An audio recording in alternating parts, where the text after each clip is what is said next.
Okay, thank you po for attending our seminary class. So, who would like to do the closing prayer po?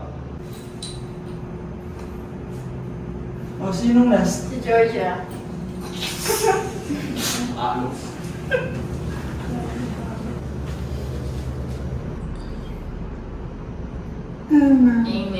Amen.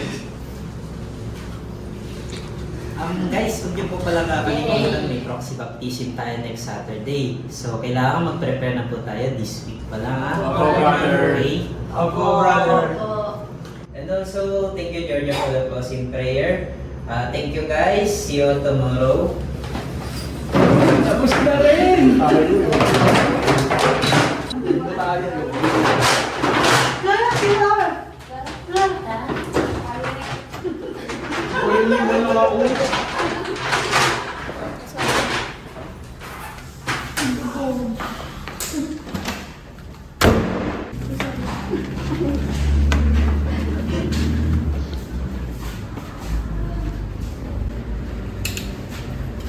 Georgia, okay ka lang ba? Parang wala ka sa sarili mo kasi. Oo nga, napansin ko rin yung kanina eh. Okay lang ako. Sigurado ka ba? Parang may problema kasi. Pero kahit naman yan, sabihin mo lang kami at tutulungan ka namin. Thank you. Welcome. Thank you. Tara, sige. Ano? Thank you.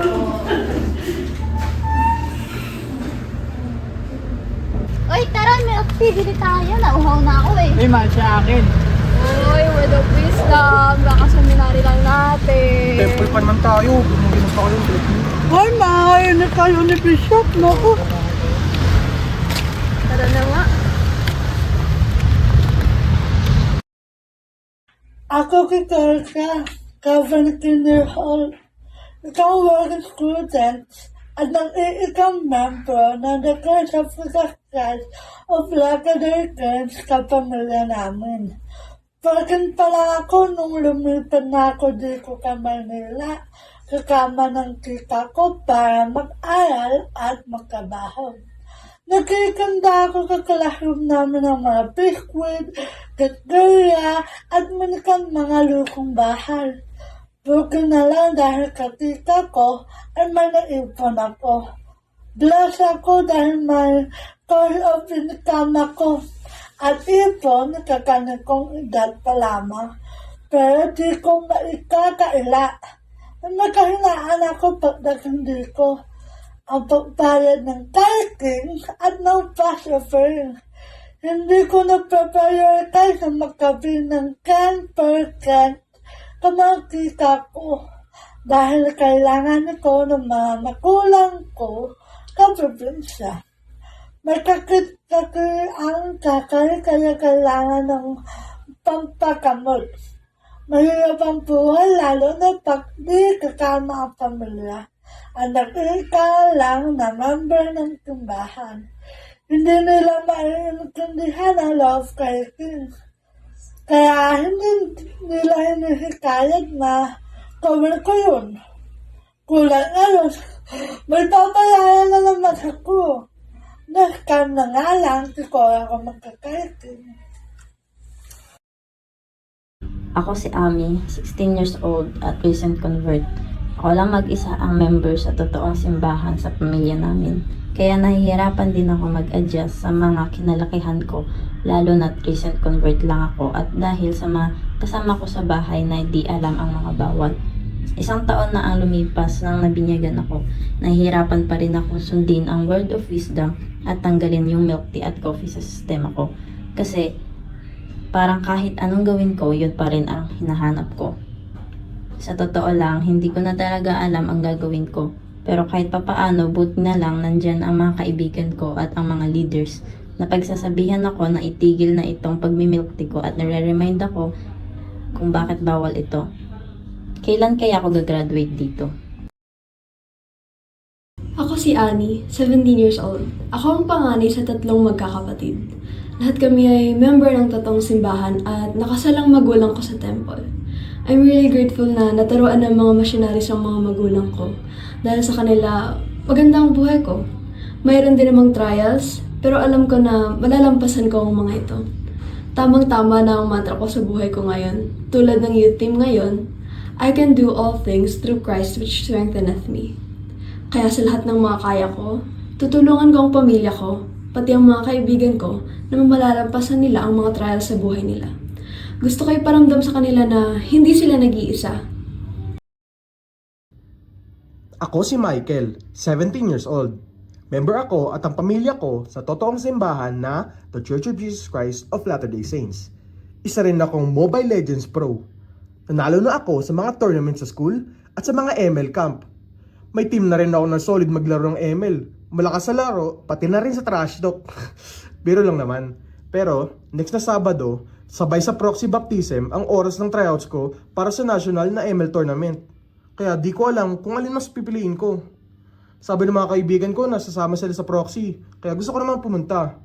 Kaso lang once in a lifetime tong national sa ML Pag nasa-secure ko position ko dito, pwede na rin ako makalaban sa international. Kung mananalo lang kami. Pero temple kasi yung sa araw na yun Ano kaya gawin ko? Ako si Nick, 17 years old. Mag-18 this year, and I'm preparing to go on a mission.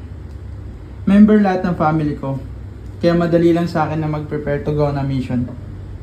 Pero sarili ko, alam kong may kahinaan ako. Matagal ko nang pinagdadasal na ma-overcome ko, pero naguguluhan pa rin ako.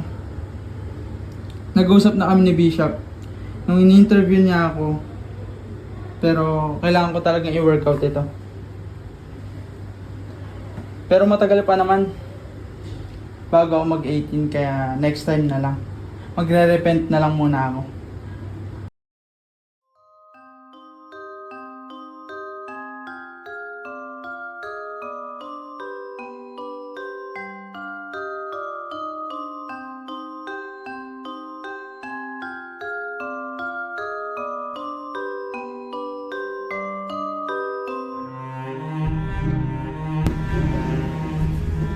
Georgia?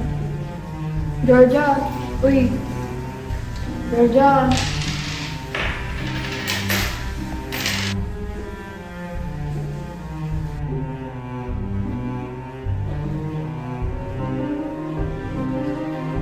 Ami? Ami? Ami? Uy, Ami.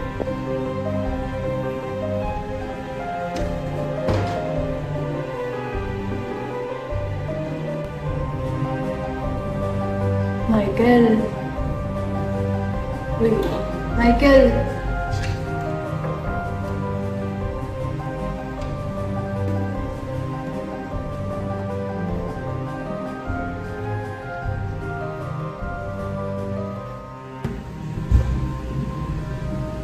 Nick? Nick? Uy, Nick!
Wow, ang galing. Naglalaro kayo ng chess. Turuan niyo naman ako. Marunong ka ba? Hindi man. Marunong ka ba? Wow!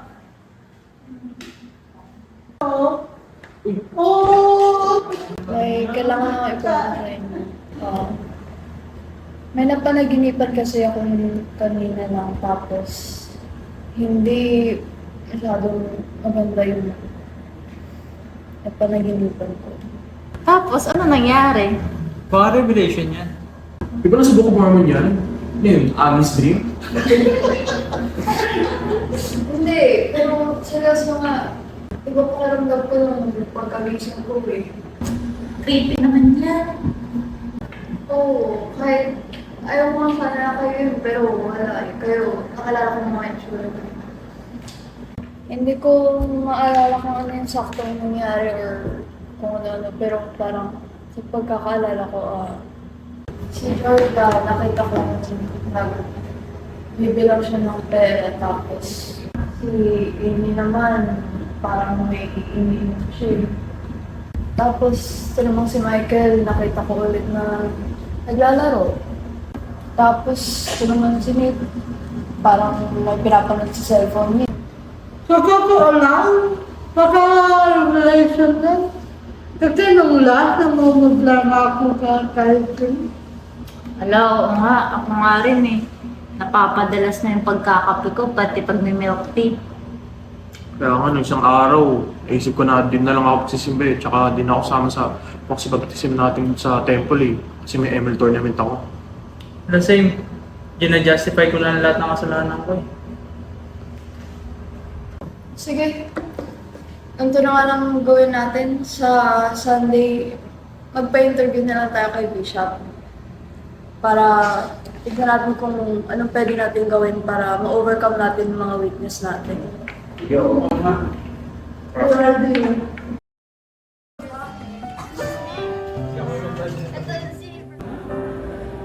Hello, Bisha. I'm so Bishop. Or hello brothers and sisters, magpapa-interview ba kayo? Actually po, Bishop, kaya po kami pumunta rito para po magpa-interview sa inyo para po matulungan niyo po kami sa mga kailangan po namin. Kaya nakakapalo din namin na mag-event at magbago bago pa mahuli ang lahat. Sige po muna kayo. Masaya ko sa inyo. Sino muna mag-interview? Mauna na lang po ako, Bishop. Dear brothers and sisters, my message to you today is that because Jesus Christ overcame this fallen world, and because He atoned for each of us, you too can overcome this sin-saturated, self-centered, and often exhausting world. Because the Savior, through His infinite atonement, redeemed each of us from weakness, mistakes, and sin, and because He experienced every pain, worry, and burden you have ever had, then as you truly repent and seek His help, you can rise above this present precarious world. You can overcome the spiritually and emotionally exhausting plagues of the world, including arrogance, pride, anger, immorality, hatred, greed, jealousy, and fear.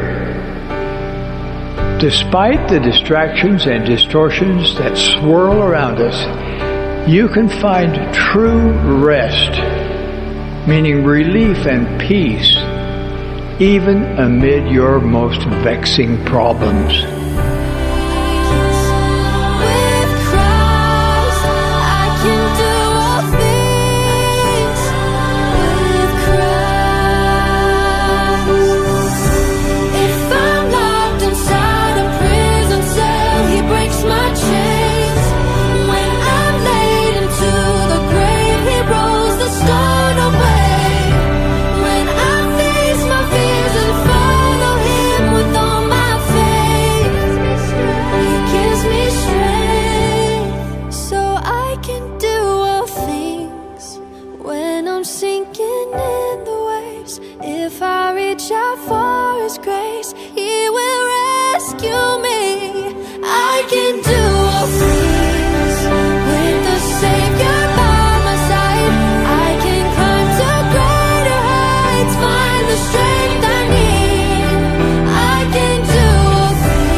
come to Christ.